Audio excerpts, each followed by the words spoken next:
And so when we looked at this situation, we really came to a very clear point of view, which is that if NWSL can interfere with the free agency rights of Trinity Rodman, they can do it to anyone, and we won't stand for that.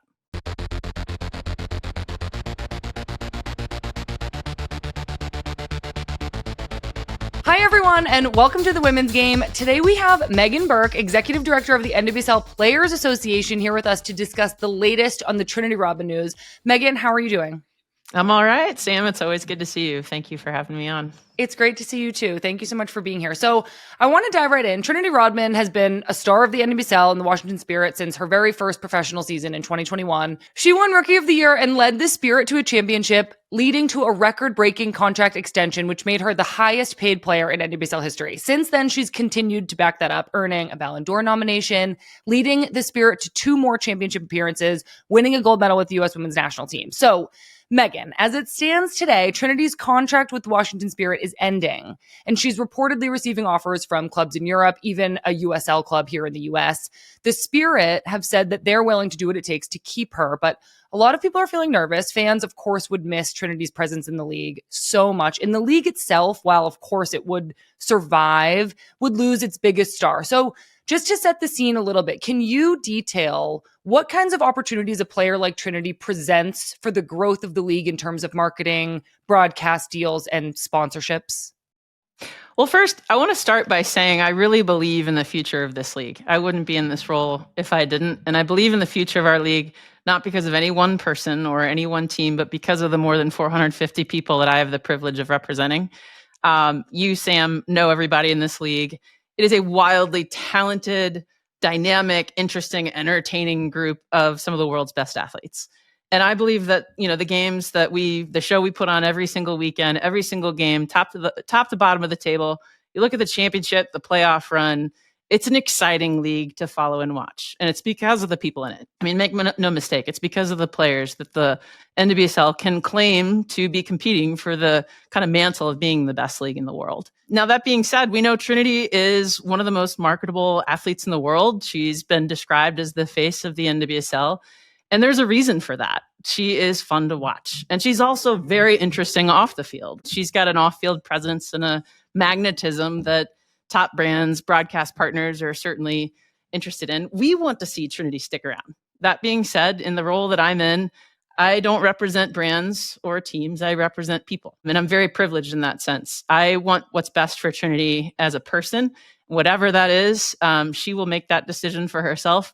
But as the union's executive director, it's important to me that the rights that we fought for in our collective bargaining agreement and the sanctity of the contracts our players are trying to negotiate is respected. Totally agree. Thank you for clarifying all that. I think that makes a ton of sense. You know, as fans, we love watching Trinity play. We love everything she does off the field as well. So of course she represents this huge growth potential for the league, but I love that your focal point is on whatever's best for Trinity is what you want to protect. I think it's safe to say that the league and the Washington Spirit, should be and hopefully are getting creative and finding a way to keep Trinity here in the NWSL. But earlier this week, it was announced that the NWSL Commissioner, Jessica Berman, had actually rejected a multi-million-dollar proposal for Trinity to stay with the Washington Spirit. First, what do you know about the proposal? To be fair, I won't get into the particulars, the numbers. I know folks want to know that. That's not for me to comment on in the role that I'm in. That's entirely up to Trinity and the parties involved. But it did come to my attention that an agreement had been struck. And I was really surprised to learn that the league rejected an agreement. And as I went through the agreement and understood the terms and had been in touch with her representatives, it's very clear to me that the deal that was struck complies not only with the CBA, but the league's own rules. And so when we looked at this situation, we really came to a very clear point of view, which is that if NWSL can interfere with the free agency rights of Trinity Rodman, they can do it to anyone, and we won't stand for that. What part of the deal do you think has been perceived to be in violation? There is no specific rule that the league has cited to as this agreement violating, but what I've been told is it violates the spirit of the rules, and there's been an allegation of salary cap circumvention. And the reason for that, as I understand it, is that the structure of the contract is that it's what we call backloaded. So the majority of compensation is in the outer years of the deal. That's actually a very common practice, not just in sports, but in NWSL. It's been going on for a long time.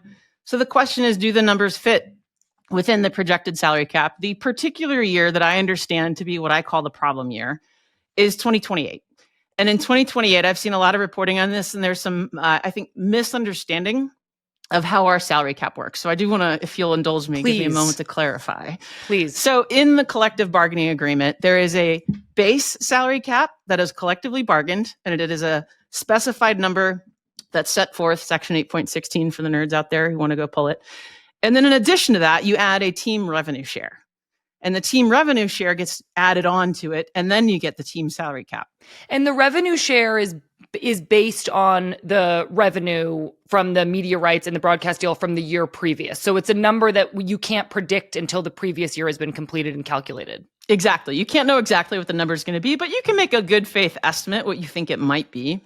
And we can certainly predict that it's going to be a significant number. Now, is it going to be I can't tell you today what it will be, but we think it's going to be a fairly significant number, at least bigger than the $200,000 that was reported this year. So you have $4.7 million as the base salary cap.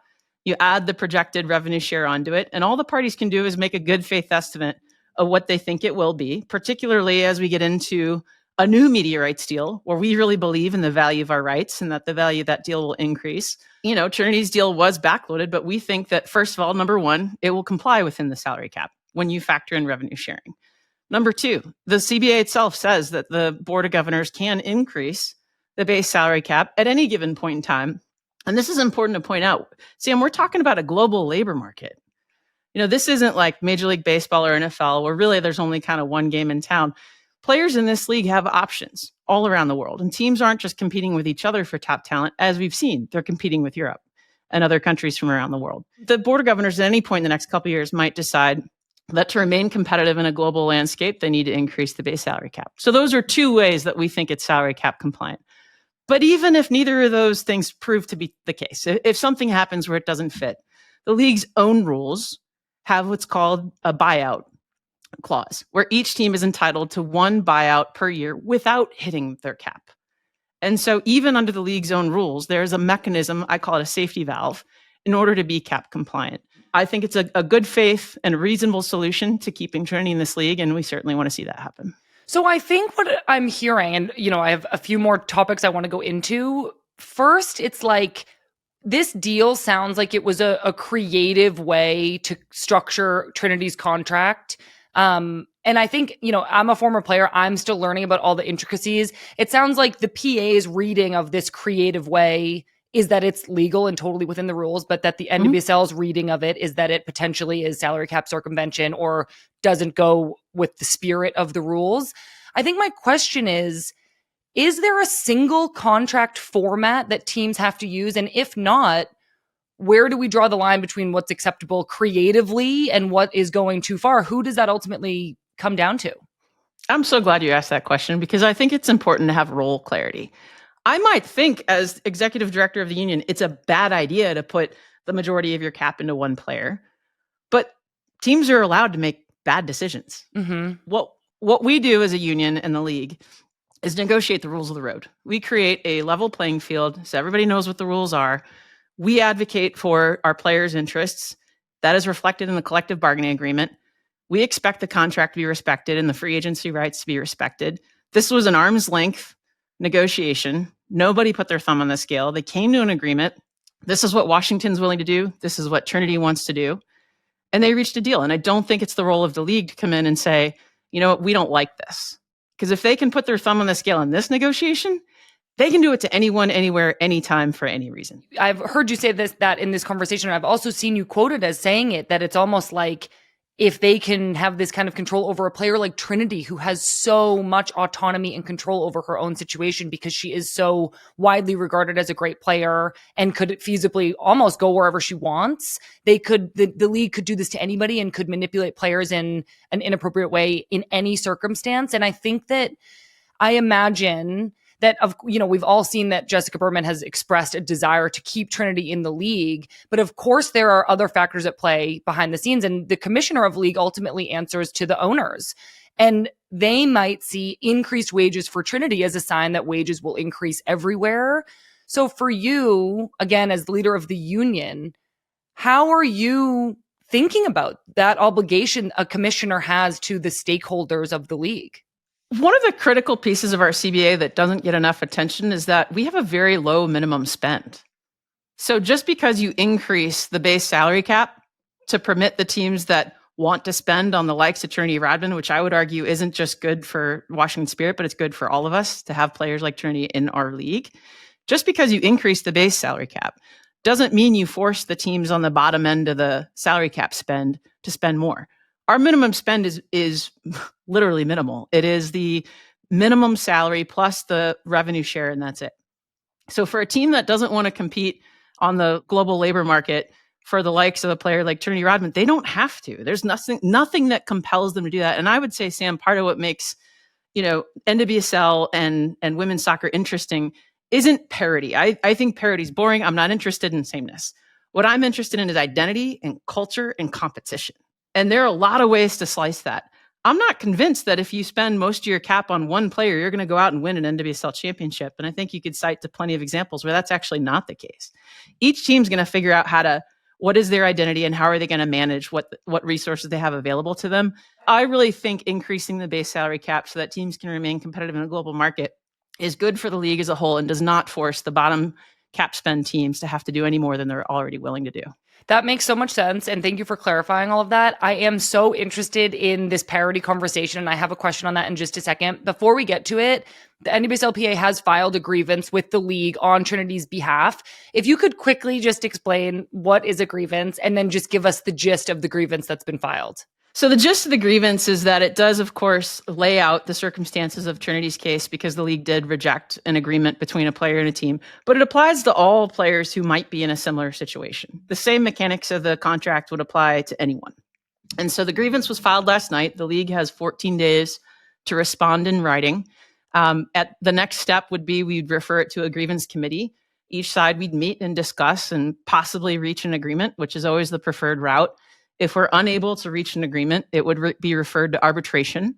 We usually have one date a month set aside for arbitration to handle disputes that we were unable to reach agreement on. And then an impartial arbitrator, a neutral, decides who's right and wrong. Each side puts up their arguments, their evidence, and it's based on an interpretation of law. The grievance process is a really important mechanism for either side to enforce their rights under the contract. The contract is words on paper unless you actually enforce those rights, and that's what we're doing here. Okay, and what does the PA believe is the best case scenario outcome for this particular situation?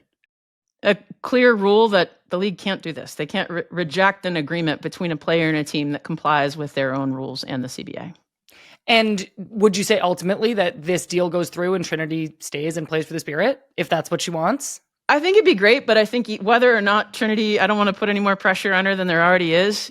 She needs to do what she's going to do for her professional soccer career. Our goal is that every individual in our union gets a healthy, happy, sustainable, long-lasting career, and they need to do what they need to do for their own best interests. But we think there's a much larger issue here that has to be settled, which is that the league cannot intervene in these negotiations in the way they have here. Okay, that makes sense. Thank you for explaining all of that. I think I do want to circle back to your comments about parity briefly, because just to zoom out from this particular instance, we've had so many conversations this year about parity, whether, the salary cap is truly here to try and keep the league competitive. But situations like this suggest that it could also be here to suppress wages and keep the owners from having to pay their players. And in turn, we've seen a bunch of star players going to play overseas, which hurts the fans. So I think that attracting and retaining star players and protecting parity are both important for the health of the league. I hear you on that. Sameness is not necessarily the most interesting, but I do think that competitive games are fun to watch. But to be fair, and this is me, I guess playing devil's advocate or trying to see it from a perspective that isn't mine, keeping the owners in a financially viable place is also a component that dictates the health of the league. So I have heard ideas, eliminate the salary cap altogether, add in a designated player rule. I have also advocated for just increasing the salary cap faster than is laid out in the current CBA, which is something you mentioned is possible.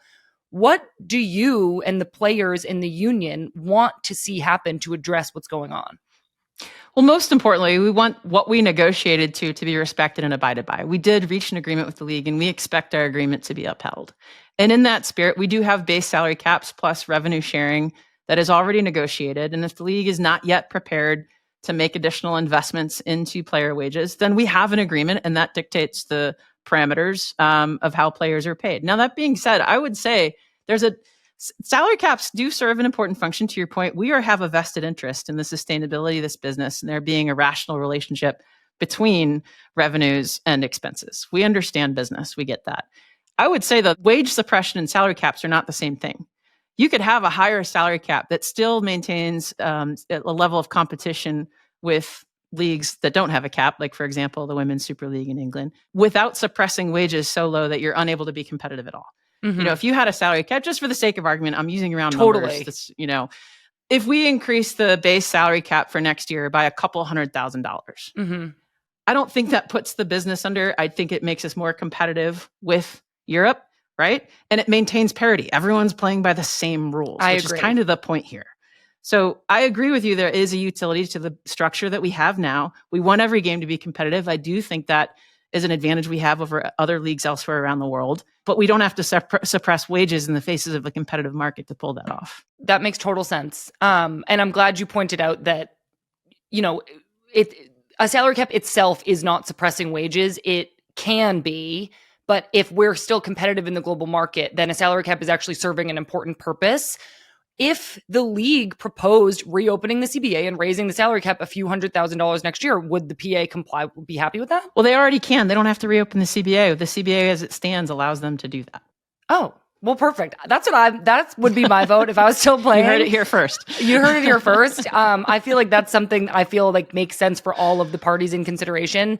Meghann, this was so informative. And I just want to say that when it comes to the future of the league, there are obviously a million hypotheticals to think about and so many perspectives to consider. And right now, I think, everybody listening to this probably agrees we all want Trinity to stay here, but also to be in the best situation for her. And as a former player myself, I am just really grateful that she and the other players have somebody like you and have such a robust union and player association in their corner, protecting and advocating for them. So thank you so much for explaining all of this to us, for being here with us, and thank you for fighting for the players.